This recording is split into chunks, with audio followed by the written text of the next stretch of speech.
નમસ્કાર વિદ્યાર્થી મિત્રો આજે આપણે આ વિડીયોની અંદર ધોરણ 9 વિષય ગુજરાતીની સ્વઅધ્યયન પોથીનો ભાગ 5નો પાઠ 21 તેજમલની વાત કરવાના છીએ।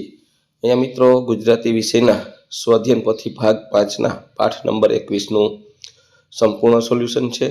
મિત્રો આવા સરસ મજાના સોલ્યુશન મેળવવા માટે આપણી ચેનલ મેથ્સ બાય પંકજ કાપડિયાને સબસ્ક્રાઇબ કરો અને આ વિડીયો તમારા મિત્રો સાથે શેર કરો। અને આ ઉપરાંત મિત્રો આ પાઠની પીડીએફ મેળવવી તો આપણે ડિસ્ક્રિપ્શન બોક્સમાં આપણી શાળા શિક્ષક એપ્લિકેશનની લિંક આપી છે, ત્યાંથી એપ્લિકેશન ડાઉનલોડ કરી આ પાઠની પીડીએફ મેળવી શકો છો। તો શરૂ કરીએ ધોરણ 9 વિષય ગુજરાતીની સ્વઅધ્યયન પોથીનો ભાગ 5નો પાઠ નંબર 21 તેજમલ। અહીંયા સૌપ્રથમ જોડકા જોડવાના છે। અ વિભાગમાં વિભાગ એ નીચેના જોડકા યોગ્ય રીતે જોડીને ફરીથી લખો। એમાં પહેલાની સાથે તેજમલ છે, એમાં આવશે ક। ગુજરાતી લોકગીતમાંથી તો ક લખવાનું પહેલાની સામે। બીજામાં લોકગીત એટલે લોક સમાજનું સહિયારું સર્જન। ત્યાર પછી આવે છે બ। નીચે આપેલા વિકલ્પમાંથી યોગ્ય વિકલ્પ પસંદ કરી ખાલી જગ્યા પૂરો। એમાં ત્રીજી ખાલી જગ્યા છે, આપણે ઓપ્શન પસંદ કરવાનું છે કોર્સમાંથી, તો જ્યાં અંડરલાઈન કરી છે યુદ્ધની ધમકી ભર્યો પત્ર ખાલી જગ્યામાં આવશે। પછી ચોથું ઉગમની ધરતીથી કાગળ આવ્યો ત્યારે દાદા રડતા હતા। પાંચમું તેજમલે સોની હાટેથી બેરખા ખરીદા। ત્યાર પછી ક નીચે આપેલા પ્રશ્નના એક વાક્યમાં ઉત્તર લખો। છઠ્ઠું દાદા શા માટે રડતા હતા? દુશ્મનોના લશ્કરનો સામનો કરનાર પુત્રો નથી માટે દાદા રડતા હતા। સાતમું દાદા અને કાકાએ મોતીડાથી તેજમલને ક્યારે વધાવી? તેજમલને વીરાંગના બની દુશ્મનોને યુદ્ધમાં હરાવ્યા અને વિજય મેળવીને પાછી આવી ત્યારે દાદા અને કાકાએ મોતીડાથી વધાવી। ત્યાર પછી આઠમું તમારા પરિવારમાં આવી પડેલ મુશ્કેલીના સમયે તમે શું કરશો? અમે આવનાર મુશ્કેલીને હિંમતથી સામનો કરીશું। નવમું તેજમલે અંબોળો ક્યાં સંતાડશે? તેજમલ અંબોળાને ફેટામાં બાંધીને દેશે। દસમું સંધા સાથીઓએ વાણી ઘાટે જઈને સી પરખ કરી? વાણી ઘાટે જઈ પુરુષ હશે તો પાઘડી લેશે ને સ્ત્રી હશે તો એનું મુખ ચૂંદડીમાં મોહશે એવી પરખ કરી। ત્યાર પછી ડ નીચે આપેલા પ્રશ્નોના 2-3 વાક્યમાં ઉત્તર લખો। 11મું દાંત રંગાવ્યા બાબતે તેજમલ કયો ખુલાસો આપે છે? તેજમલ કહે છે કે નાના હતા ત્યારે મોસાળ ગયા હતા ત્યારે હોસીલી મામીએ દાંત રંગાવ્યા। 12મું સોનીની દુકાને તેજમલ કઈ કસોટીમાંથી પાર ઉતર્યા? સોનીની દુકાને જઈ સૌ સાથીઓએ ઝુમખા મૂલવ્યા ત્યારે તેજમલે બેરખા મૂલવ્યા। 13મું તમારા જીવનમાં આવી પડેલ મુશ્કેલીમાં તમે કઈ રીતે પાર ઉતરશો? આવી પડનાર મુશ્કેલીનો અમે હાર માન્યા વગર હિંમતથી સામનો કરીશું।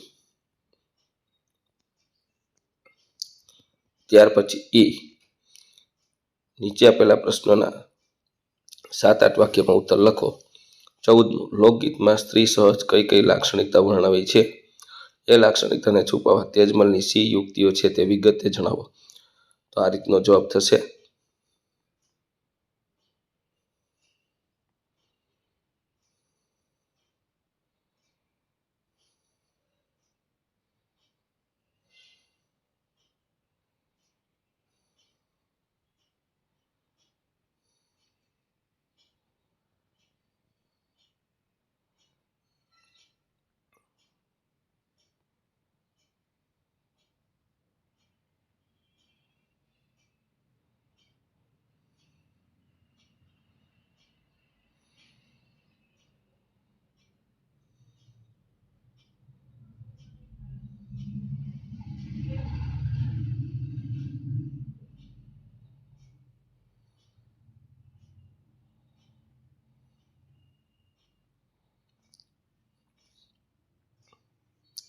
ત્યાર પછી 15મું તેજમલને ઓળખવા સાથીઓએ કઈ કઈ કસોટીઓ કરી? આ કસોટીમાં તેજમલ કઈ રીતે પાર ઉતર્યા એ તમારા શબ્દમાં લખો. તો આ રીતનો જવાબ થશે.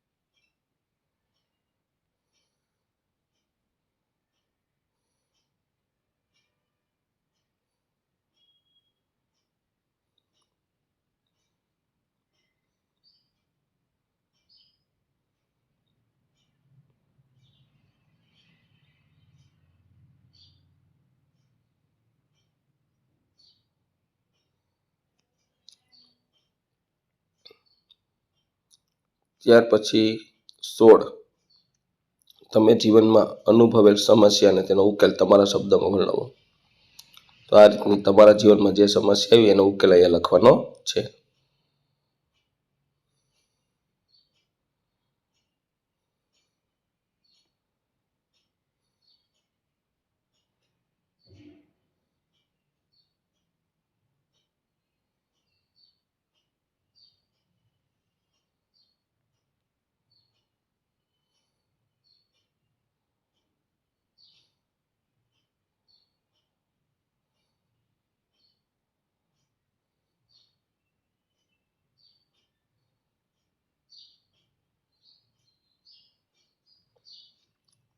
ત્યાર પછી વ્યાકરણ વિભાગ આવે છે. એમાં નીચેના પ્રશ્નોના માગ્યા મુજબ ઉત્તર લખો. 17 નીચે આપેલ શબ્દની સાચી જોડણી લખો. તો અહીં જો આપણે લીટો પણ કર્યો છે, ચુંદડીઓ, વાંજીઓ અને ઉગમણી. આ રીતની સાચી જોડણી થશે. ત્રણેયમાં પહેલું છે. ત્યાર પછી 18 સંધિ છોડો સમવતાવાદ એટલે સંવાદ. પછી 19 નીચેના શબ્દોના સમાસનો સાચો પ્રકાર શોધીને લખો. સ્ત્રી પુરુષ દ્વંદ્વ, દળ કટક દ્વંદ્વ. ત્રીજું સોની આટે તત્પુરુષ. ચોથું વાણી આટે તત્પુરુષ. પાંચમું સાત સાત દ્વંદ્વ.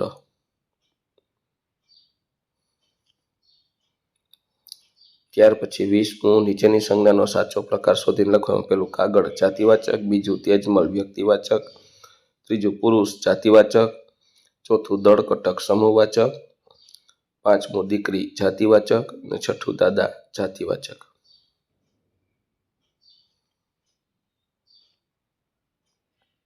ત્યાર પછી 21 નીચેના શબ્દના સમાનાર્થી શબ્દ શોધીને લખો. એમાં દળકટક એટલે સૈન્ય, સ્ત્રી એટલે વનિતા, અછતું એટલે ગુપ્ત અને જૂજ એટલે લડાઈ.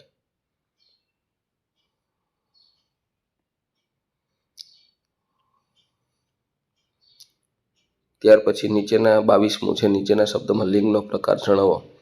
એમાં દીકરી સ્ત્રીલિંગ, બીજું કાગળ પુલ્લિંગ, ચોથું જમણું નપુંસકલિંગ, ચોથું મન નપુંસકલિંગ. 23 નીચેના શબ્દમાં કયો પ્રત્યય રહેલો છે તે જણાવો. એમાં નિરૂપાય પૂર્વ પ્રત્યય, વીરત્વ પર પ્રત્યય.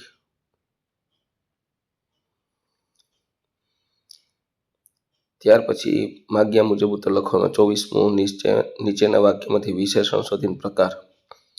તો પહેલા વાક્યમાં વિશેષણ નથી, બીજા વાક્યમાં સાત સાત સંખ્યાવાચક, ત્રીજામાં માથાનો તો સંબંધવાચક અને ચોથામાં મારા તો સંબંધવાચક. 25 નીચેના વાક્યમાંથી સર્વનામ શોધીને પ્રકાર લખો. અમારી અને અમે પુરુષવાચક સર્વનામ, મારા પુરુષવાચક સર્વનામ. 26 નીચે આપેલ શબ્દનો વિરોધી શબ્દ આપો. ઉગમણી એટલે આથમણી, શત્રુ એટલે મિત્ર, ત્રીજું પુરુષ એટલે સ્ત્રી. 27 નીચેના વાક્યનો કાળ ઓળખાવો. પહેલું વર્તમાન કાળ, બીજું ભવિષ્યકાળ, ત્રીજું ભૂતકાળ.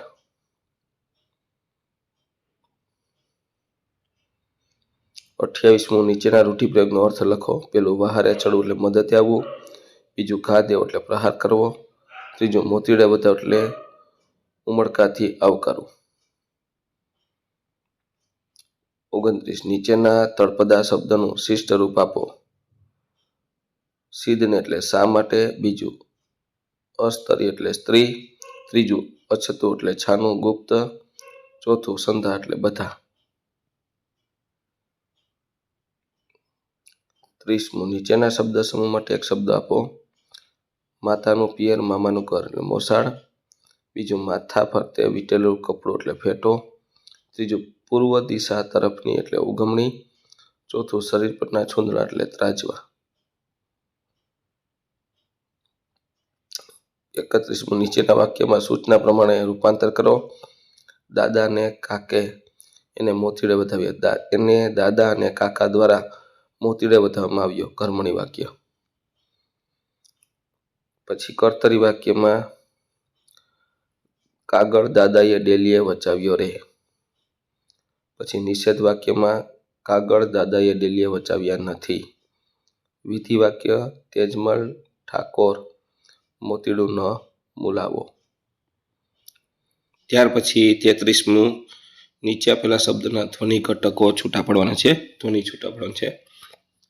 પેલું તેજમલ, બીજું ઉગમણી, ત્રીજું ત્રાજવા, ચોથું અસ્તરી અને પાંચમું દળ કટક.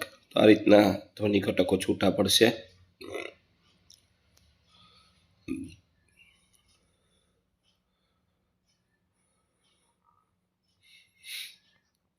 ત્યાર પછી વિભાગ ડી આવે છે, લેખન વિભાગ.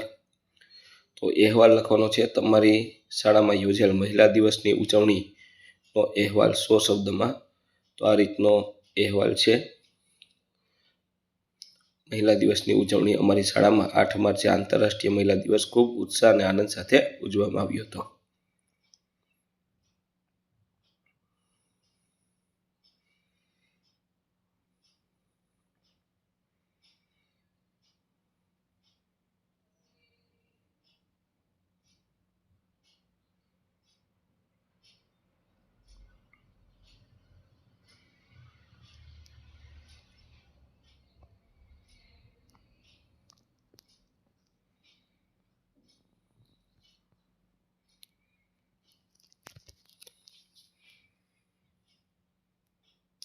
તો મિત્રો આ તો આપણું ધોરણ 9 વિષય ગુજરાતીની સ્વઅધ્યયન પોથીના ભાગ 5ના પાઠનું સંપૂર્ણ સોલ્યુશન જોયું. મિત્રો આવા સરસ મજાના સોલ્યુશન મેળવવા માટે આપણી ચેનલ મેથ્સ બાય પંકજ કાપડીને સબસ્ક્રાઈબ કરો અને આ વિડીયો તમારા મિત્રો સાથે શેર કરો. બીજું કે મિત્રો આપણી યુટ્યુબ ચેનલ ઉપર સ્વઅધ્યયન પોથી ભાગ 5ના સોલ્યુશન પ્લેલિસ્ટમાંથી મળી જશે. ત્યાર પછી આપણે ભાગ 6ના પણ સોલ્યુશન મૂકવાના છે, એટલે ખાસ ચેનલને સબસ્ક્રાઈબ કરો. બીજું ડિસ્ક્રિપ્શન બોક્સમાં આપણી શાળા શિક્ષક એપ્લિકેશન લિંક આપી છે, ત્યાંથી એપ્લિકેશન ડાઉનલોડ કરી આ પાઠની PDF મેળવી શકો છો. અને ખાસ ચેનલને સબસ્ક્રાઈબ કરવાનું ભૂલવાનું નથી.